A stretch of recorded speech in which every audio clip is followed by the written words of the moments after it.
Good evening students. आज हम लोग रेजोनेंस का छठा लेक्चर पढ़ने जा रहे हैं और आज हम लोग देखेंगे किस प्रकार रेजोनेंस बॉन्ड लेंथ को प्रभावित करता है ना। बॉन्ड लेंथ किस तरह से रेजोनेंस से अफेक्ट होता है ये हम लोग सीखने जा रहे हैं। तो चलिए हेडिंग लगाते हैं आज, application of resonance in comparing bond length। Bond length compare करने में रेजोनेंस का क्या रोल है, ठीक है। जैसे मान लीजिए क्वेश्चन के जरिए ही सीखेंगे इस कंसेप्ट को, ठीक है। CH3CO minus COO minus acetate ion है और ये है एसिटिक एसिड, ठीक है। एक क्वेश्चन आता है कि एसिटेट आयन में कार्बन ऑक्सीजन बॉन्ड, मान लिया इसको हमने, इस बॉन्ड का नाम दे दिया A, इस कार्बन ऑक्सीजन बॉन्ड का नाम दे दिया हमने B, ठीक है। यहाँ कार्बन ऑक्सीजन बॉन्ड का नाम दे दिया हमने D, यहाँ कार्बन ऑक्सीजन बॉन्ड का नाम दे दिया E। कह क्या रहा है कि जरा बताइए तो सही कि इन दोनों बॉन्ड में A और B में कौन बड़ा है और कौन छोटा है। A बड़ा है या B बड़ा है या क्या स्थिति है, ये पूछ रहा है। ऐसे ही वो पूछ रहा है, ये बॉन्ड है, बॉन्ड का लेंथ को लेकर के पूछ रहा है, D बड़ा है या E बड़ा है, ऐसा question. Acetate ion, acetic acid, ठीक है दोस्तों। अब फर्स्ट इंप्रेशन पे तो ऐसा लग रहा है ये सिंगल बॉन्ड है और ये डबल बॉन्ड है। सिंगल बॉन्ड जो होता है वो डबल बॉन्ड से बड़ा होता है। तो हो सकता है हम ऐसे कह दें A is greater than B, पर अभी हम देखेंगे कि ये गड़बड़ है। A is greater than B गड़बड़ है। सिंगल बॉन्ड डबल बॉन्ड लग रहा है, सिंगल बॉन्ड बड़ा है, A is greater than B ऐसा, पर ये उचित नहीं लग रहा। फिर क्यों ऐसा उचित नहीं लग रहा सर? क्योंकि ये मॉलिक्यूल रेजोनेंस में जाएगा। ये तो समझ गए होंगे आप, ये मॉलिक्यूल रेजोनेंस में जाएगा और जब रेजोनेंस में जाएगा तो ये एक रेजोनेटिंग स्ट्रक्चर है, बिल्कुल। और रेजोनेटिंग स्ट्रक्चर्स हाइपोथेटिकल होते हैं, रियलिटी में रेजोनेंस हाइब्रिड एग्जिस्ट करता है। तो इससे जो कंक्लूजन निकाल रहे हैं पूरी तरह से वो सही नहीं है, हमको हाइब्रिड की तरफ जाना चाहिए, ठीक है। तो चलिए पहले एक काम करते हैं। ये लिया हमने एसिटेट आयन, हमने इसका रेजोनेंस कराया। जब हमने इसका रेजोनेंस कराया ऐसे, अब ध्यान से देखें तो ये दोनों रेजोनेटिंग स्ट्रक्चर की स्टेबिलिटी बराबर है ना, बराबर, दोनों बिल्कुल एक समान है, दोनों की स्टेबिलिटी बराबर है, तो दोनों का कंट्रीब्यूशन बराबर होगा। पढ़ चुके हैं हम लोग, एग्जाम्पल भी देखे हैं। तो अगर ऐसा होगा तो जो हाइब्रिड होगा दोस्तों वो कुछ ऐसा होगा, याद होगा आपको। दोनों का स्टेबिलिटी बिल्कुल बराबर है तो दोनों का कंट्रीब्यूशन भी बिल्कुल बराबर होगा। तो अब यहाँ सिंगल है और यहाँ डबल है, तो इस वाले बॉन्ड में पार्शियल डबल का कैरेक्टर आएगा, ना प्योर सिंगल रहेगा ना प्योर डबल रहेगा, दोनों के बीच में रहेगा। वैसे ही यहाँ पे डबल है और यहाँ सिंगल है, तो इस वाले बॉन्ड में भी पार्शियल डबल का कैरेक्टर आएगा, ना प्योर सिंगल रहेगा ना प्योर डबल रहेगा। इस बात को देखते हुए ध्यान से हम कह सकते हैं कि A और B जो आप देख रहे हैं वो बराबर होंगे, क्योंकि ये दोनों बॉन्ड का लेंथ जो होगा बराबर होगा, दोनों में एक समान कैरेक्टर है, क्योंकि हाइब्रिड में इन दोनों का गुण बराबर बराबर आया है। इस वजह से A is equal to B, ये ट्रू है। एसिटेट आयन के CO बॉन्ड दोनों बराबर होते हैं जैसा कि हमने देखा। लेकिन जब हम इस प्रश्न पे जाते हैं, इसको भी वैसे ही सॉल्व करेंगे। यहां भी रेजोनेंस हो रहा है, एसिटिक एसिड है, ठीक है sir. CH3C double bond OH। जब हम इसका रेजोनेंस कराएंगे तो क्या होगा, CH3CO पर minus double bond OH plus, देख रहे हैं आप, अब ये न्यूट्रल था, ये पॉजिटिव चार्ज हो गया और ये माइनस हो गया। अब देखो दोस्त, दो रेजोनेटिंग स्ट्रक्चर बने हैं, पर यहां और वहां में एक अंतर है। इन दोनों रेजोनेटिंग स्ट्रक्चर की स्टेबिलिटी बराबर थी, यहां बराबर नहीं है। ये न्यूट्रल है और ये चार्ज्ड है, तो न्यूट्रल वाले की स्टेबिलिटी चार्ज वाले से ज़्यादा होगी, मानते हो ना। जैसे मान लो ये 1 है, ये 2 है, तो जहाँ स्टेबिलिटी की बात करें तो हम कह सकते हैं कि 1 ग्रेटर देन 2, स्टेबिलिटी की बात करें। ऐसे ही यहाँ भी लिख देते हैं, ये अगर 1 है, ये अगर 2 है, तो यहाँ हम कह सकते हैं कि यहाँ पर स्टेबिलिटी 1 इक्वल टू 2। समझ रहे हैं आप? ठीक है। तो अगर ऐसा है तो दोनों का कंट्रीब्यूशन बराबर नहीं होगा दोस्त। इसकी स्टेबिलिटी ज़्यादा है, इसकी कम, तो इसकी बात हाइब्रिड में आप समझिए ना ज़्यादा सुनी जाएगी। जिसकी स्टेबिलिटी ज़्यादा उसका कंट्रीब्यूशन ज़्यादा, तो इसकी बात ज़्यादा सुनी जाएगी उससे।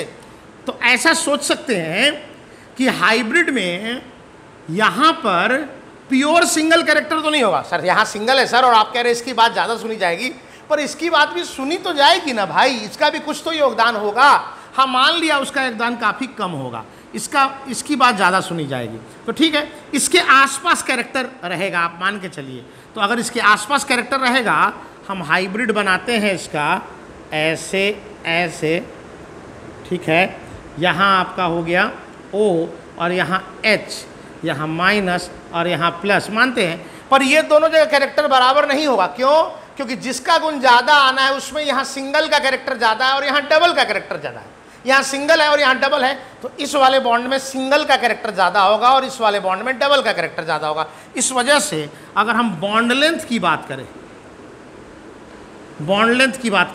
तो यहाँ पर ये जो आप देख रहे हैं D, जिसमें सिंगल का गुण ज़्यादा होगा, और E जिसमें डबल का गुण ज़्यादा होगा, तो D वाला E से बड़ा होगा, सिंगल वाला डबल से बड़ा होगा। मेरा ख्याल है आपको समझ में आ गया ये कहानी। अब देखिए, रेजोनेंस में जब आप बॉन्ड लेंथ कंपेयर कर रहे हैं तो एक बात ध्यान रखिएगा, किसी भी दो बॉन्ड को कंपेयर मत करने लगिएगा, इसकी कुछ लिमिटेशन है दोस्तों। क्या लिमिटेशन है सर? इन दोनों सवालों में देखें तो हमने किया क्या है, एक कंपाउंड के दो बॉन्ड्स को कंपेयर किया है। अभी एक कंपाउंड के दो बॉन्ड को कंपेयर किया है, और वो जो दो बॉन्ड हैं उसके पार्टिसिपेटिंग एटम सेम है। नहीं समझे सर? जैसे कार्बन और ऑक्सीजन यहाँ पार्टिसिपेट कर रहे हैं इस बॉन्ड बनाने में, और यहाँ कार्बन और ऑक्सीजन है। ऐसा नहीं है कि हम कार्बन और नाइट्रोजन बॉन्ड को कंपेयर कर रहे हैं कार्बन और ऑक्सीजन से। ये पार्टिसिपेटिंग एटम सेम होना चाहिए, ये वाला एटम, ये वाला एटम एक केस में, दूसरे केस में ये वाला एटम, ये वाला एटम। तो इसके पार्टिसिपेटिंग एटम्स और इसके पार्टिसिपेटिंग एटम सेम होना चाहिए। कार्बन ऑक्सीजन एक तरफ और यहाँ भी कार्बन ऑक्सीजन। मेरा ख्याल है आपको समझ में आया होगा। ऐसा नहीं है यहाँ कि यहाँ कार्बन ऑक्सीजन है और यहाँ कार्बन नाइट्रोजन है। यहाँ भी हम कंपेयर कर रहे हैं, एक बॉन्ड जो कार्बन और ऑक्सीजन के द्वारा बना है, दूसरा बॉन्ड जो कार्बन और ऑक्सीजन के द्वारा बना है। ये कंडीशन जरूरी है, वरना आप रेजोनेंस के इस्तेमाल से सही से आप कंपेयर नहीं कर पाएंगे। चलिए हम एक और सवाल देखते हैं।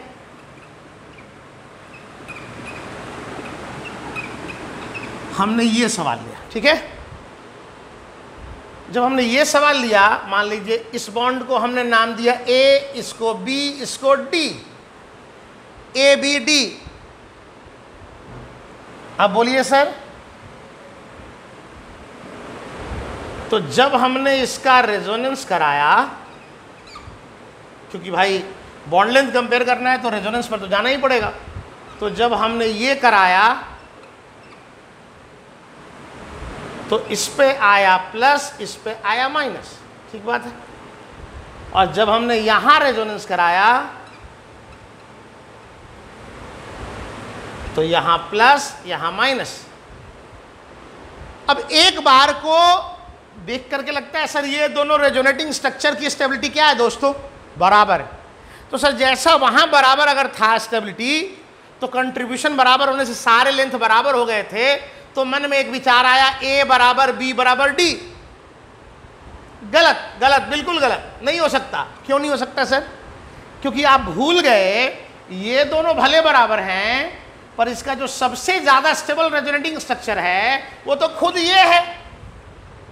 अरे कंपाउंड खुद भी अपना एक रेजोनेटिंग स्ट्रक्चर होता है ना, और आप इनकी कंट्रीब्यूशन की बात कर रहे हैं। ये तो चार्ज वाले हैं, इनकी स्टेबिलिटी तो कम है, इनका कंट्रीब्यूशन कम है। मेन कंट्रीब्यूशन तो इनका होगा, इसका होगा, क्योंकि इसकी स्टेबिलिटी ज्यादा है। और ये क्या कह रहा है बताओ आप? ये कह रहा है यहां डबल है, यहां डबल है और ये सिंगल है। मतलब ये कह रहा है ना कि ए और बी में फर्क है कि नहीं? जब सबकी स्टेबिलिटी बराबर नहीं है तो कंट्रीब्यूशन भी सबका बराबर नहीं होगा, योगदान भी बराबर नहीं होगा, और इसकी बात ज्यादा सुनी जाएगी। पूरी नहीं सुनी जाएगी, पर इसकी बात ज्यादा सुनी जाएगी। इस वजह से हम कह सकते हैं कि बी जहां सिंगल बॉन्ड था तो हाइब्रिड में सिंगल बॉन्ड का कैरेक्टर ज्यादा होगा, यहां पर सिंगल के आसपास होगा। बी ग्रेटर देन, और ये दोनों में कैरेक्टर एक समान होगा, B greater than A equal to D. ये आपका सही आंसर हुआ। क्यों? ये सिंगल के आसपास कैरेक्टर रहेगा हाइब्रिड में, और यहां ये डबल के आसपास कैरेक्टर रहेगा। सिंगल वाला कैरेक्टर वाला बॉन्ड बड़ा होगा, डबल वाला छोटा होगा, तो बी ग्रेटर देन ए बराबर डी। सर आपने इनका योगदान नहीं लिया है ना भाई? यहां भी देखो ना, ए और डी सिंगल वाले हैं, या मान ए और डी एक जैसे हैं, ए और डी एक जैसे हैं, और बी अलग है, तो डेफिनेटली बी ए और डी से तो अलग होगा। आप जरा इसे नोट कर ले, हम इसके बाद आगे बढ़ेंगे। चलो दोस्तों देखते हैं, ये एक बार हम लोग बेंजीन को देखें, ठीक है? मान लो ये वाला बॉन्ड ए, ये वाला बॉन्ड बी। पहली दृष्टि में तो कोई कह सकता है कि ए सिंगल है, बी डबल है, ए बड़ा होगा बी से, लेकिन आपको पता है कि जब रेजोनेंस में जा रहा है मॉलिक्यूल, तो एक स्ट्रक्चर को, रेजोनेटिंग स्ट्रक्चर को सब कुछ कहने का अधिकार नहीं, ठीक है? तो हमने क्या किया, हमने इसका रेजोनेंस कराया। तो जब कराया तो जो दूसरा रेजोनेटिंग स्ट्रक्चर बना वो कुछ ऐसा बना ना। तो अब देखिए दोनों की स्टेबिलिटी बराबर है ना? दोनों रेजोनेटिंग स्ट्रक्चर की स्टेबिलिटी बराबर है, दोनों का योगदान बराबर होगा, दोनों का कंट्रीब्यूशन बराबर होगा, इसलिए ए और बी का जो लेंथ है वो बराबर होगा बेंजीन में। सिंपल सी बात है, ज़्यादा बोलने की ज़रूरत नहीं है। लेकिन दोस्तों हम एक बार ये कंपाउंड लेते हैं। कौन है ये? नेप्थलीन, है ना? नेप्थलीन। तो जब नेप्थलीन हमने लिया, और मान लो हमको यहाँ ए और बी का लेंथ कंपेयर करना है, इन दोनों बॉन्ड का, ठीक है?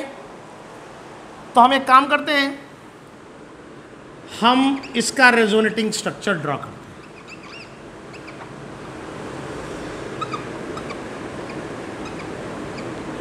तो जैसे हम ड्रॉ करने गए, कराया हुआ है ये, आपको ध्यान होगा, जैसे हम ड्रॉ करने गए तो हुआ क्या दोस्तों,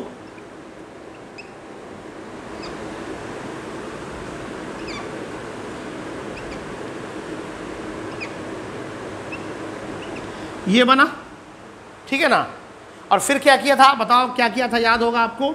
अब इस मॉलिक्यूल के अंदर में रेजोनेंस कराया था एक, याद है? बिल्कुल। तो जब हमने ऐसे कराया रेजोनेंस,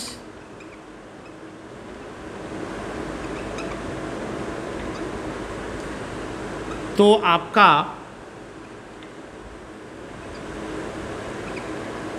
ये आ गया, ठीक बात है? अब 3 रेजोनेटिंग स्ट्रक्चर बन रहे हैं, 4 तो किसी में नहीं है, लेकिन आपको अच्छे से याद होगा, कंपेयर किया था हमने, एक रूल था फ्राइज रूल, याद आ रहा है? फ्राइज रूल के आधार पे हमने कहा था इसमें एक बेंजीन रिंग है, इसमें एक बेंजीन रिंग है, लेकिन इसमें 2 बेंजीन रिंग है, ठीक है? तो इस हिसाब से अगर ये 1 मानते हैं, ये 2 मानते हैं, ये 3 मानते हैं, ठीक है? तो अगर हम स्टेबिलिटी वाइज जाएं तो स्टेबिलिटी वाइज क्या बोलेंगे दोस्तों, 3 की स्टेबिलिटी ग्रेटर देन 1 बराबर 2, 3 इज ग्रेटर देन 1 और 1 और 2 बराबर है, 3 की स्टेबिलिटी ज्यादा है, 1 और 2 की स्टेबिलिटी बराबर। आप समझ रहे हैं ये बात को? तो इसका योगदान ज्यादा आएगा, इसका कंट्रीब्यूशन ज्यादा आएगा, कहानी को ये तय करेगा मेनली। अब देखिए ये कह रहा है यहां पे सिंगल बॉन्ड कैरेक्टर है और यहां डबल बॉन्ड, तो हाइब्रिड में भी यहां पर सिंगल के आसपास कैरेक्टर ज्यादा होगा और यहां डबल के आसपास कैरेक्टर ज्यादा होगा। तो इस वजह से बी का लेंथ, ये वाला बी का लेंथ ए से बड़ा होगा, जबकि यहां से कोई फैसला ले तो पूरा ही कहानी उल्टा हो जाएगा। यहां से कोई कहेगा ए बड़ा होगा बी से, लेकिन सच्चाई ये है इसकी बात कम सुनी जानी है, मेनली इसकी बात सुनी जानी है, क्योंकि इसमें 2 बेंजीनॉइड रिंग है, ये सिंगल ये डबल। बी वाले में सिंगल का कैरेक्टर ज्यादा होगा, ए वाले में डबल का कैरेक्टर ज्यादा होगा हाइब्रिड में, इसलिए बी ग्रेटर देन ए। मेरा ख्याल है आपको ये बात समझ में आ गई होगी। चलिए हम लोग आगे देखते हैं। अभी जो आपने क्वेश्चन किया उसमें क्या देखा, जो क्वेश्चन भी हमने किया है क्या देखा? हमने ये देखा सर कि हमने 2 बॉन्ड को कंपेयर किया, 2 बॉन्ड का लेंथ कंपेयर किया है, और वो दोनों बॉन्ड जो हैं एक ही मॉलिक्यूल के हैं, है ना? देखो इस केस में क्या किया, एक ही मॉलिक्यूल के 2 बॉन्ड कंपेयर किया, एक ही मॉलिक्यूल के 2 बॉन्ड कंपेयर किया। और याद रहे पार्टिसिपेटिंग एटम सेम होने चाहिए। जैसे जिन 2 बॉन्ड को कंपेयर किया यहां भी कार्बन कार्बन के बीच में और कार्बन कार्बन के बीच में पार्टिसिपेटिंग एटम्स सेम हैं। समझ रहे हैं बात आप? चलिए आते हैं जरा। लेकिन अगर ऐसा हो कि हमको 2 अलग अलग कंपाउंड में लेंथ को कंपेयर करना हो, अच्छा अभी तक एक ही कंपाउंड के 2 बॉन्ड कर रहे थे, 2 अलग अलग कंपाउंड के लेंथ को कंपेयर करना हो, बॉन्ड के लेंथ को। फॉर एग्जांपल जैसे देखिए, जैसे कार्बन कार्बन क्लोरीन, ठीक है, और हमने एक कंपाउंड लिया carbon double bond carbon chlorine, ठीक है, और हमने एक एग्जांपल लिया, एक कंपाउंड लिया बेंजीन और यहां Cl। अब देखिए 3 कंपाउंड है, हम बॉन्ड लेंथ कंपेयर करने जा रहे हैं। चलिए इस बॉन्ड को हमने ए नाम दिया, इस बॉन्ड को बी, और इस कार्बन और क्लोरीन वाले इस बॉन्ड को डी, इसको। अब हमें ए बी और डी में कंपेयर करना है, कौन बड़ा है कौन छोटा है। पहले से ये क्वेश्चन किस तरह से अलग है बताइए? पहले एक ही कंपाउंड के 2 बॉन्ड को कंपेयर कर रहे थे, अब ये अलग अलग कंपाउंड के बॉन्ड्स को कंपेयर कर रहे हैं ना। दूसरी बात क्या है, लेकिन एक बात वहां और यहां कॉमन है, वो वाली कौन सी? पार्टिसिपेटिंग एटम सेम होने चाहिए तभी कंपेयर करेंगे। Carbon chlorine carbon chlorine carbon chlorine, ये बात आप समझ गए हो, ठीक है सर? कैसे करें भाई? एक बात बताओ, रेजोनेंस से होता क्या है? रेजोनेंस से कैरेक्टर में बदलाव आता है। रेजोनेंस से क्या होता है? कैरेक्टर में बदलाव आता है, ठीक है? समझिएगा ये लाइन। अगर शुरुआत में सिंगल बॉन्ड है, शुरू में क्या है? सिंगल बॉन्ड है, बहुत ध्यान से सुनिएगा ये बात। शुरू में अगर सिंगल बॉन्ड है और रेजोनेंस अगर होगा तो क्या होगा? उस वजह से उस बॉन्ड में डबल का कैरेक्टर आएगा।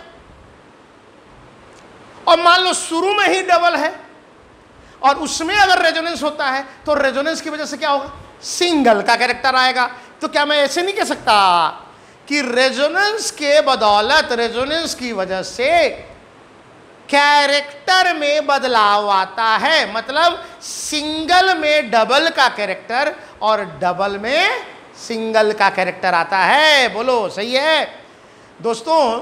तो जब रेजोनेंस जितना ज्यादा इफेक्टिव होगा, रेजोनेंस जितना ज्यादा इफेक्टिव होगा, कैरेक्टर में बदलाव उतना ज्यादा आएगा। रेजोनेंस होगा तो कैरेक्टर में बदलाव आएगा, और रेजोनेंस ज्यादा इफेक्टिव होगा तो कैरेक्टर में बदलाव ज्यादा आएगा। सिंपल सी तो बात है। अब अगर ये बात समझ गए तो कर लेंगे आराम से। सर बताओ बच्चों, क्या इस कंपाउंड में रेजोनेंस होगा? रेजोनेंस नहीं होगा, कोई कंजुगेशन नहीं है। क्लोरीन पे लोन पेयर है लेकिन सिंगल बॉन्ड, कोई कंजुगेशन नहीं। तो यानी कि यहां जैसा दिख रहा है वैसा ही होगा, यहां कैरेक्टर में बदलाव नहीं होगा। तो ये देखो प्योर सिंगल बॉन्ड है तो सिंगल का सिंगल रहेगा, और हम जानते हैं, क्या जानते हैं, सिंगल बॉन्ड क्या होता है, बड़ा होता है। तो सिंगल बॉन्ड बड़ा होता है, तो सबसे बड़ा यहां बॉन्ड लेंथ वाइज ए हो गया। बॉन्ड लेंथ वाइज क्या हो गया, ए। सर यहां बोलिए क्या होगा? Sir lone pair single bond double bond resonance होगा कि नहीं होगा? क्लोरीन पे lone pair single bond double bond, single bond double bond, single bond double bond. दोस्तों बड़ा सिंपल है, देखो रेजोनेंस ज्यादा हो रहा है। यहां लोन पेयर का रेजोनेंस 3 पाई बॉन्ड के साथ हो रहा है, यहां लोन पेयर का रेजोनेंस 1 पाई बॉन्ड के साथ हो रहा है। रेजोनेंस की वजह से क्या होगा, कैरेक्टर बदलेगा, सिंगल में डबल का कैरेक्टर आएगा। अब इसमें ज्यादा कैरेक्टर बदलेगा या नीचे वाले में? नीचे वाले में। क्यों? रेजोनेंस ज्यादा हो रहा है, तो जब कैरेक्टर ज्यादा बदलेगा, यहां ज्यादा बदलेगा, यानी कि यहां डबल का कैरेक्टर ज्यादा आएगा, और डबल का कैरेक्टर ज्यादा आएगा तो छोटा होगा। इस वजह से डी सबसे छोटा और उससे बड़ा बी आ गया। ये ऑर्डर हो जाएगा आपका किसका, बॉन्ड लेंथ का। लेकिन थोड़ा सा प्रश्न यहां पे समझने की जरूरत है। हमारा सवाल क्या था कि भाई ए बी और डी में कंपेयर कीजिए, ए बी और डी में कंपेयर कीजिए कि किसमें लेंथ बड़ा होगा, किसमें छोटा होगा। ये हमने किया। इसी सवाल को ध्यान देंगे, एक छोटी सी बात ट्विस्ट करके पूछता हूं। अच्छा दोस्त ये बताओ, इस वाले बॉन्ड में सी और सीएल के बीच में जो बॉन्ड है, इस वाले बॉन्ड में सिंगल का कैरेक्टर ज्यादा होगा या डबल का कैरेक्टर ज्यादा होगा? सिंगल का कैरेक्टर ज्यादा होगा या डबल का? सर देखिए, आपने लिखा है A greater than B greater than D, D सबसे छोटा है, इसमें डबल का कैरेक्टर ज्यादा होगा। मैं फिर से सवाल पूछता हूं, सवाल अच्छे सुनिए। कार्बन क्लोरीन बॉन्ड में सिंगल का कैरेक्टर ज्यादा होगा या डबल का? सर आंसर फाइनल, डबल का। गलत, बिल्कुल गलत। यहां डबल का कैरेक्टर ज्यादा नहीं होगा, यहां सिंगल का कैरेक्टर ज्यादा होगा। सर पूरा कंफ्यूजन हो रहा है, सर पूरा कंफ्यूजन हो रहा है। देखिए कंफ्यूज मत होइए, यहां 2 अलग अलग प्रश्न हैं, दोनों प्रश्नों को मिक्स मत करिए। समझिए, पहले जो मैंने प्रश्न कहा ए बी और डी में किसमें सिंगल का कैरेक्टर ज्यादा होगा, किसमें डबल का कैरेक्टर ज्यादा होगा, वो तो आप समझ गए, हमने किया।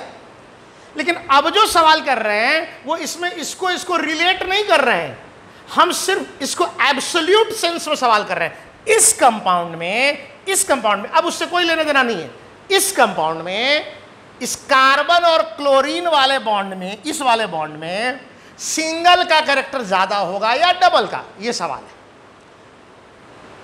तो इसका फैसला कैसे हो सर? बताते हैं। इसका फैसला ऐसे हो कि इसके लिए इसका रेजोनेटिंग स्ट्रक्चर ड्रॉ करेंगे। क्या करेंगे? Resonating structure. आप करिएगा, मैं नहीं करने वाला, बहुत कर चुके हम लोग। पर जब आप रेजोनेंस करेंगे तो पहला वाला स्ट्रक्चर यहीं से शुरुआत होगा, ये न्यूट्रल होगा। अगली बार देखें ध्यान से, lone pair single bond double bond, ये बॉन्ड बनाएगा, यहां ऐसे आएगा तो यहां डबल आ जाएगा। अगले वाले स्ट्रक्चर में यहां डबल आएगा, लेकिन उस केस में Cl पे प्लस और कार्बन पर क्या होगा, माइनस चार्ज हो गया। दूसरा RS इसका चार्ज, अगली बार ये माइनस रेजोनेंस करके यहां गया, अगली बार ये माइनस रेजोनेंस करके यहां आया, अगली बार ये माइनस रेजोनेंस करके यहां आया, तो फिर ये सिंगल हो गया और ये न्यूट्रल हो गया। यानी कि अगर आप ध्यान से बनाएंगे, ट्राई करिएगा, इसके 5 RS बनने वाले हैं। पहला खुद ये, दूसरे में माइनस यहां आया, तीसरे में माइनस यहां आया, चौथे में माइनस यहां आया, और आखिरी वाला न्यूट्रल फिर से होगा। बोलो समझ में आ रहा है? तो पहले और 5वें में जब ये न्यूट्रल होगा, समझिएगा दोस्त, पहले और 5वें में जब ये न्यूट्रल होगा तो यहां सिंगल होगा। देखो सिंगल है, और डबल यहां तब आ रहा है जब स्ट्रक्चर पर क्या आ जा रहा है, चार्ज। तो तुम मुझे ये बताओ, इसके खुद 5 जो रेजोनेटिंग स्ट्रक्चर है, उसमें पहला और आखिरी वाला जो न्यूट्रल है उनकी स्टेबिलिटी ज़्यादा होगी, या दूसरा तीसरा और चौथा जो चार्ज बन रहे हैं उसकी स्टेबिलिटी ज़्यादा होगी? बताओ, समझ रहे हो? पहले और आखिरी वाले की स्टेबिलिटी ज़्यादा होगी, न्यूट्रल वाले की स्टेबिलिटी ज़्यादा होगी ना, तो उसका योगदान ज़्यादा होगा, उसकी बात ज़्यादा सुनी जाएगी। और पहले और आखिरी वाले में यहां पर क्या दिख रहा है आपका? सिंगल, यानी कि इस कंपाउंड में, इस वाले बॉन्ड में सिंगल का कैरेक्टर डबल से ज्यादा होगा। सर अभी भी थोड़ा कंफ्यूजन है, अब मैं एक लाइन बोलूंगा, ध्यान से सुनिएगा। एक सवाल यह है, इन तीनों के लेंथ को कंपेयर करें तो इसमें सिंगल का कैरेक्टर है, इसमें थोड़ा डबल का कैरेक्टर है, इसमें उससे ज्यादा डबल का कैरेक्टर है, माना। तो इसके कंपैरिजन में इसमें डबल ज्यादा है और इसके कंपैरिजन में इसमें डबल ज्यादा है। यहां डबल ज्यादा है इसके कंपैरिजन में, लेकिन अगर यहां एब्सोल्यूट सेंस में कहा जाए कि यहां डबल ज्यादा कैरेक्टर है, डबल का कैरेक्टर या सिंगल का कैरेक्टर, तो ऑफ कोर्स यहां सिंगल का कैरेक्टर ज्यादा है। फॉर एग्जांपल, थोड़ा लास्ट लाइन अगर ये नहीं पकड़ में आया तो आप कुछ नहीं कर सकते। मान लो यहां डबल का कैरेक्टर कितना है, तो 0%, यहां तो डबल है नहीं। यहां डबल का कैरेक्टर क्या है, तो मान लो सपोज करो 5%। यहां डबल का कैरेक्टर कितना है, तो 10%, सपोज करो, मान रहे हैं भाई। तो अब इन तीनों में यहां 0%, यहां 5%, यहां 10%, तो कहा जाए डबल का कैरेक्टर किस में ज्यादा हुआ, तो थर्ड वाले में। लेकिन हुआ तो 10 ही % ना, 90% तो अभी भी सिंगल का कैरेक्टर है। तो ये सवाल कि यहां सिंगल का कैरेक्टर ज्यादा हुआ कि डबल का, तो सिंगल का। लेकिन इन तीनों में इसमें डबल का कैरेक्टर इससे ज्यादा हो। मेरा ख्याल है समझ में आ गया हो।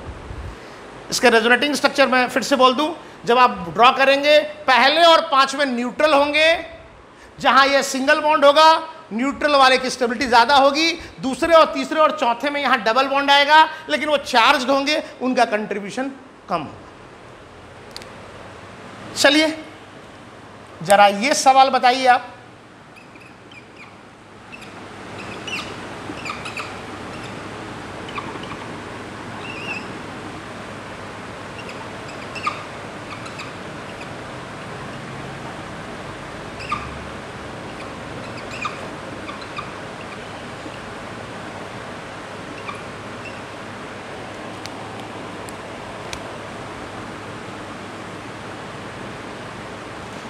अब हमें कंपेयर करना है ए, बी और डी के लेंथ को।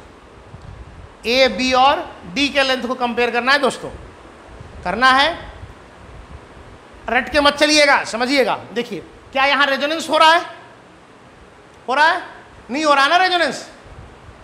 यहां रेजोनेंस नहीं हो रहा है, कोई कंजुगेशन ही नहीं है। तो इसका मतलब यहां पर जैसा कैरेक्टर है वैसा ही रह जाएगा, तो सिंगल हो जाएगा। अरे क्या सिंगल हो जाएगा भाई, यहां से रटो मत, यहां शुरू में ही सिंगल दिया हुआ था, यहां शुरू में ही ये डबल है, तो रेजोनेंस नहीं हुआ तो यहां प्योर सिंगल, और रेजोनेंस नहीं हुआ तो यहां प्योर डबल। डबल बॉन्ड छोटा या बड़ा? छोटा, तो छोटा होगा डबल बॉन्ड, तो छोटा होगा तो ए सबसे छोटा, प्योर डबल है वो, ठीक है। यहां क्या होगा? रेजोनेंस होगा, और यहां रेजोनेंस इधर भी होगा और इधर भी होगा। तो रेजोनेंस ज्यादा किसमें हो रहा है, इसमें या इसमें? यहां तो बिल्कुल नहीं हो रहा है, यहां हो रहा है और यहां और ज्यादा हो रहा है। तो यहां कैरेक्टर सबसे ज्यादा बदलेगा, तो डबल ऑलरेडी था, इसमें कैरेक्टर किसका आएगा? सिंगल का। तो सिंगल का कैरेक्टर सबसे ज्यादा आएगा, तो इस वजह से डी बड़ा हो जाएगा, सिंगल बॉन्ड बड़ा होता है, डी तब बी तब ए। ये हुआ आपका बॉन्ड लेंथ का ऑर्डर।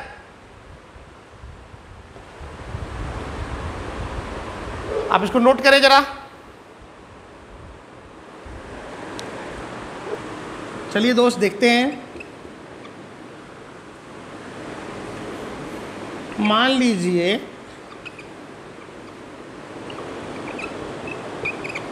एक कंपाउंड ये है,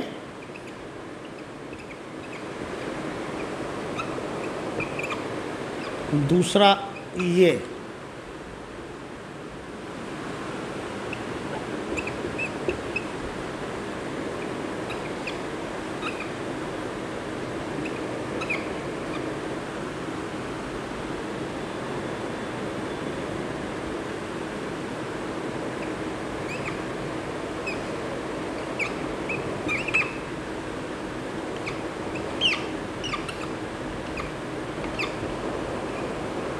ठीक है,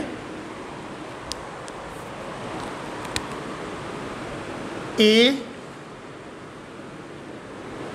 B D E, carbon nitrogen bond compare कर रहे हैं भाई, चारों में अलग अलग कंपाउंड है,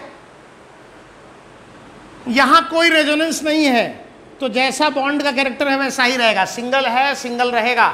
सिंगल बॉन्ड क्या होता है? बड़ा होता है, तो सर सबसे बड़ा क्या हो गया? आपका ए हो गया, बॉन्ड लेंथ वाइज सबसे बड़ा आपका ए हो गया, ठीक है, सिंगल है सिंगल रहेगा। और अगर ध्यान से देखें दोस्तों, तो यहां डबल बॉन्ड है, कोई रेजोनेंस नहीं, कंजुगेशन ही नहीं है, तो प्योर डबल रहेगा। और डबल बॉन्ड क्या होता है? छोटा होता है, तो सबसे छोटा हो गया ई, ए सबसे बड़ा, ई सबसे छोटा, है ना।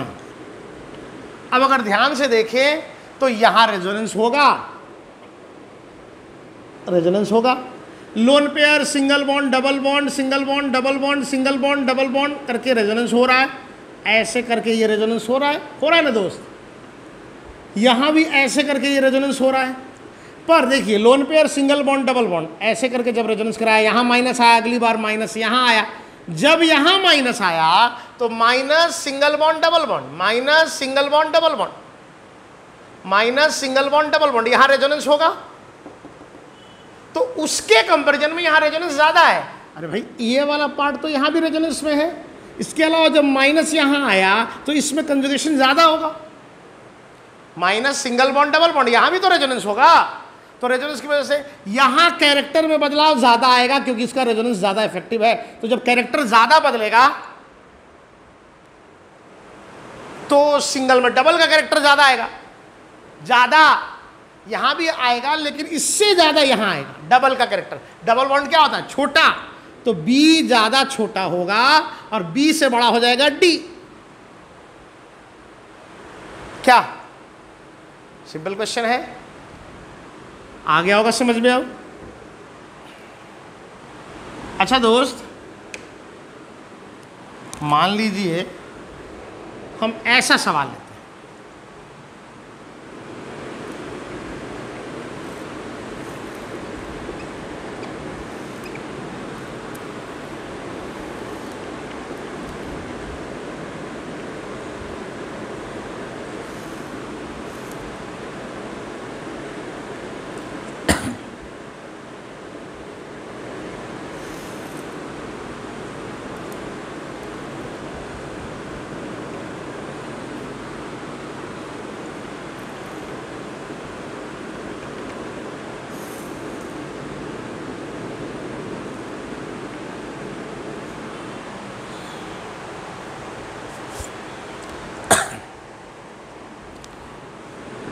ये वाला bond A B D E, इन्हीं को कंपेयर करना है, ठीक है। हर बार कंपैरिजन देख लीजिए, carbon carbon carbon carbon carbon carbon carbon carbon कर रहे हैं कंपेयर। ए में कोई रेजोनेंस नहीं है, है resonance? Double bond single bond, कोई रेजोनेंस है नहीं है, तो यहां कैरेक्टर कैसा होगा? प्योर सिंगल होगा ना। तो सिंगल होगा तो सिंगल बॉन्ड क्या होता है? सबसे बड़ा होता है, ए बड़ा हो गया। रेजोनेंस यहां होगा सर, पाई सिंगल बॉन्ड पाई होगा ना दोस्त, रेजोनेंस यहां भी होगा, पाई सिंगल बॉन्ड पाई होगा। लेकिन दोस्त आप समझेंगे, जब रेजोनेंस होगा, कराओ तो यहां कार्बन पर क्या आएगा?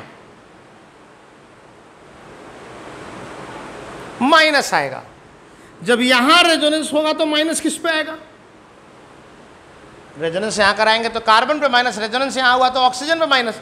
ज्यादा इफेक्टिव रेजोनेंस किसको मानोगे? ज्यादा इलेक्ट्रोनेगेटिव पर जब नेगेटिव आएगा, इसका मतलब इसका रेजोनेंस जो होगा वो इसके रेजोनेंस से ज्यादा इफेक्टिव होगा। तो यहां कैरेक्टर बदलेगा, सिंगल में डबल का कैरेक्टर आएगा, लेकिन यहां और ज्यादा आएगा। क्यों? क्योंकि ये रेजोनेंस ज्यादा इफेक्टिव है, तो डबल का कैरेक्टर इसमें बी में जो भी आया वो थोड़ा कम आया, इससे ज्यादा आया डी में। क्यों सर? जिसका डबल का कैरेक्टर ज्यादा होगा वो बॉन्ड लेंथ छोटा होता जाएगा। और मेरा कहना है ई में और भी ज्यादा डबल का कैरेक्टर आएगा। कारण सुनिए जरा, इसके कंपैरिजन में यहां रेजोनेंस ज्यादा है। क्यों रेजोनेंस ज्यादा क्यों है? क्योंकि अगर हम देखें ध्यान से तो हमारा रेजोनेंस यहां से समझ में शुरू हो रहा है। ओ का lone pair, single bond, double bond, single bond, double bond. तो यहां 2 पाई के बीच में सिर्फ रेजोनेंस था, यहां 2 पाई और ये ऑक्सीजन का जो लोन पेयर है उसके साथ भी रेजोनेंस है। तो इस केस में रेजोनेंस जब ज्यादा है, इन सब में सबसे ज्यादा यहां है, तो यहां कैरेक्टर में बदलाव भी सबसे ज्यादा आएगा। इस वजह से ये वाला बॉन्ड जो आप देख रहे हैं सबसे ज्यादा डबल के कैरेक्टर को रखेगा इन सब में। इस वजह से ये बॉन्ड सबसे छोटा होगा। A greater than B greater than D greater than E, ये इसका बॉन्ड लेंथ का ऑर्डर हो गया भाई, बॉन्ड लेंथ का ऑर्डर। समझ में आ गया होगा क्या? तो इसी तरह से करते हैं बॉन्ड लेंथ के क्वेश्चंस। ज़्यादा मुश्किल नहीं होते, आसान होते हैं, है ना। चलिए एक question, last question bond length पे करते हैं, देखिएगा जरा, समझ में तो आ ही गया है। हमने कुछ क्वेश्चन ऐसे किए जहां एक कंपाउंड में कंपेयर करना था 2 बॉन्ड को, और फिर अलग अलग कंपाउंड्स में कंपेयर करना है, पर पार्टिसिपेटिंग एटम सेम होने चाहिए।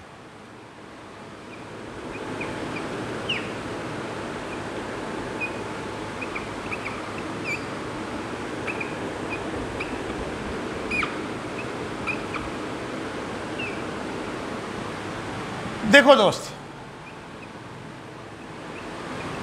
ये जो कंपाउंड देख रहे हैं आप, इसको हम लोग बोलते हैं स्क्वायरिक एसिड। ये कंपाउंड क्या है? स्क्वायरिक एसिड। बड़ा इंपॉर्टेंट है, फॉर्मूला भी ध्यान रखिएगा।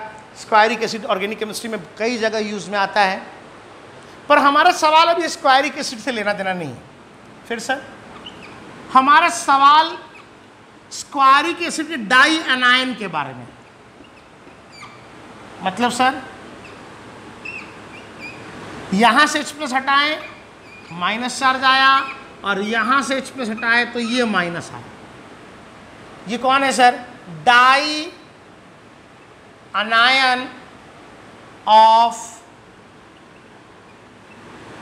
स्क्वायरिक एसिड, यही है dianion of squaric acid. अब बोलिए सर, हमने इसको नाम दिया ABDE, चलेगा? हमने इस वाले बॉन्ड को नाम दिया PQRS।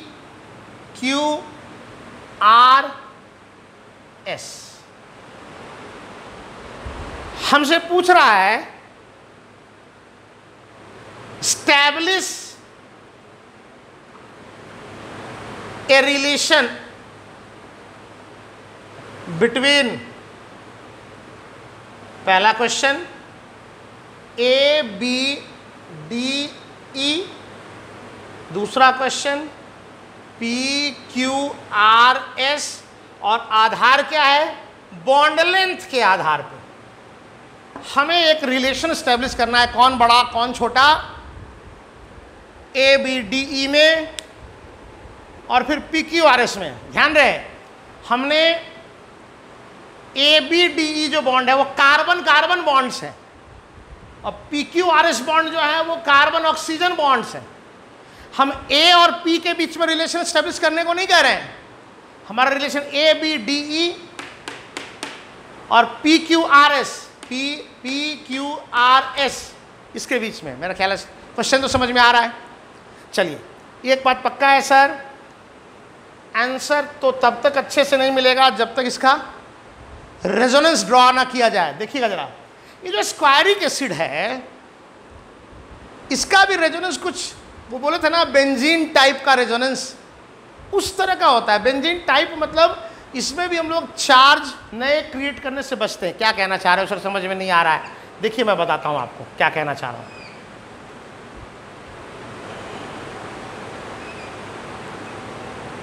मन लगा के देखिएगा इसको।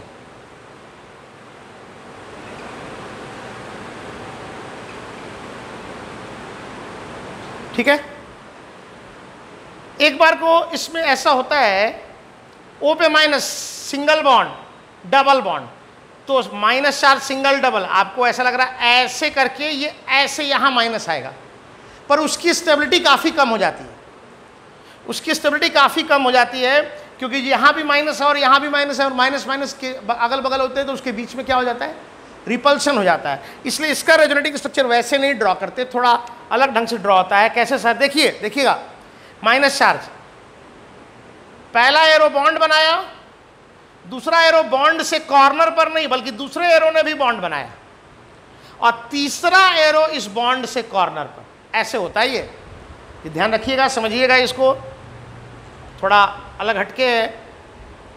जब आपने इसको ऐसे ड्रॉ किया तो क्या हुआ बताइए?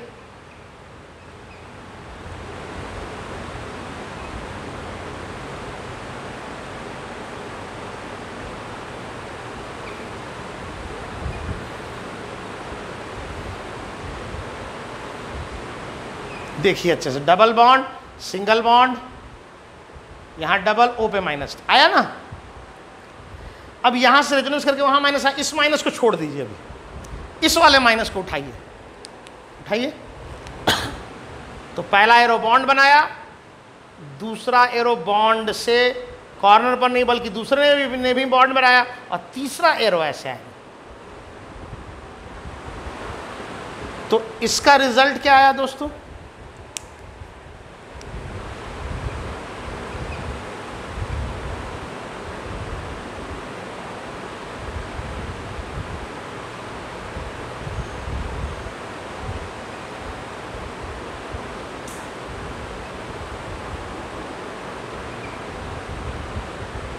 देखिए,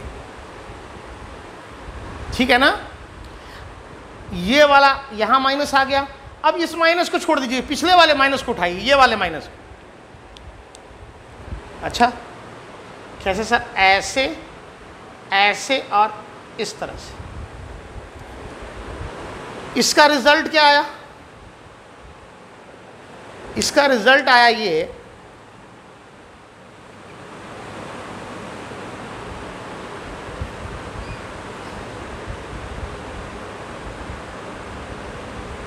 ओ पे माइनस, यहां आपका double bond O, double bond, O पे माइनस, डबल बॉन्ड ओ। अब देखिए, ये चारों रेजोनेटिंग स्ट्रक्चर जो आपने बनाए हैं, इन चारों की स्टेबिलिटी बराबर है, चारों हर मामले में एक समान है, चारों की स्टेबिलिटी बराबर है। वाह क्या बात है! स्क्वायरिक एसिड के डाई एनायन की ये जो चार रेजोनेटिंग स्ट्रक्चर्स बने हैं, इन सब की स्टेबिलिटी बराबर है, तो सबका कंट्रीब्यूशन बराबर होगा, होगा कि नहीं होगा? सबका कंट्रीब्यूशन जब बराबर होगा तो चलिए इसका एक बार हाइब्रिड बनाते हैं, बड़ा मजेदार बनेगा। मैं थोड़ा यहां बना देता हूं,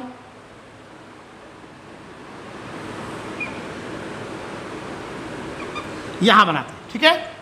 इसका हाइब्रिड हम लोग यहां बनाते हैं। चलिए देखिए,